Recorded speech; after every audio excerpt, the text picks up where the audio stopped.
The K-Fog Morning Show, taking it on the road on Fridays in August. I'm Webster, Renee, Peter, and Greg. We are all here. And we have a special guest with us, actually, because, well, we like her a lot. She's also a resident of Walnut Creek. Please welcome Rosalie Howard to the K-Fog Morning Show.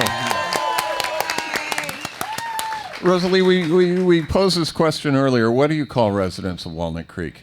Crickians. Crickians? Dubsians. What? How is life in Walnut Creek this summer, Rose? It is unbelievable. There's been an explosion of wildlife where I live near Heather Farm. I don't know what reason, maybe budget cuts, whatever. You know, they say it's an ill wind that blows no good. But the county forgot to dredge the canal near my lake. And so the water... You have your own lake? Yeah. Wow, we pay you a lot. One of the benefits of living in this particular That acoustic suburb. sunrise really pays off.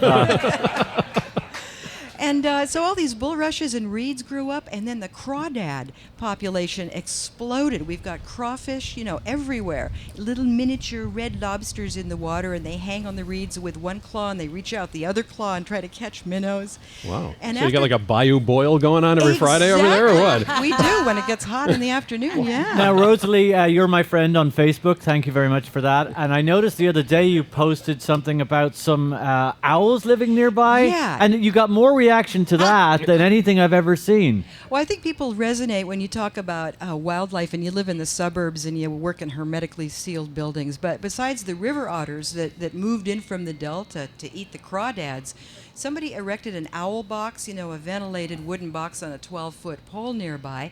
And this owl family has fledged 3 youngsters that are as big as them now, but shaggy and clumsy, and they stand on top of the owl box. Starting around 9:15 almost every night, we go down there and we sit on the trail quietly. And these things screech and skritter and kind of wail, practicing their owl noises, waiting for their parents to feed them. And the parents come in with a drive-by, like a flyby, and they drop these mice right on the top of the box. That is so cool. Not for the mice, but cool to see. Are you the only family that's out there watching this, or is this like a Walnut Creek collective I kind of almost thing? don't want to say where this is exactly, not to imperil the animals, you know, but we're alone out there, and it's dark. It's never entirely dark in the suburbs, but you sit right on the trail. You know, we have those gorgeous, warm, long evenings here in Walnut Creek that y'all don't have in the city per se, but we just sit out there for hours. It's better than television, you know? These things flying by, they don't miss a wing beat as they drop off the mouse and then go hunting again. The weird thing is, though, that they're practicing their owl shrieks, the babies, and every so often they'll let loose with this like torture of the damned shriek. I don't know, came from where, and the hair on the back of your arms will stand up, you know, and they'll seem really satisfied. They made a really scary noise that time. Rosalie, I actually remember when you moved from San Francisco to Walnut Creek, and it seems like yesterday, but then I go, well, her daughters were real young, and now one of them's in college, and one's going into her senior year of high school. So you've been here a few years now.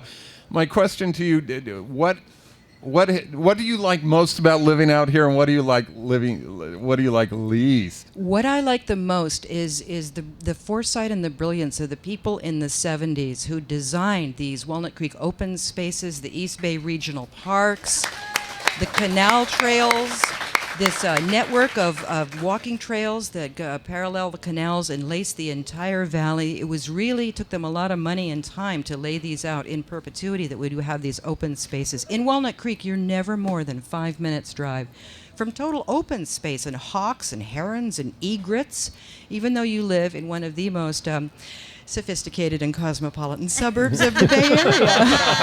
And is that the downside? No. I don't know. I have to be physically restrained if I start talking about BART, you know, the idea of paralyzing everybody just to work under your own demanded conditions. But you do feel like there's a bit of a commute involved. But on a good day, it's 20 minutes. On a bad day, it's an hour and 20 minutes. You never know. But there's a lot to be said for living in Walnut Creek, let me tell you. Painting a word picture like no one else. Rosalie Howard on the K-Fog Morning Show. Thanks for giving us that local flavor on the K-Fog Morning Show. We are live and local from the Pyramid Ale House in Walnut Creek. And how about some East Bay sound? Counting Crows now on the K-Fog Morning Show.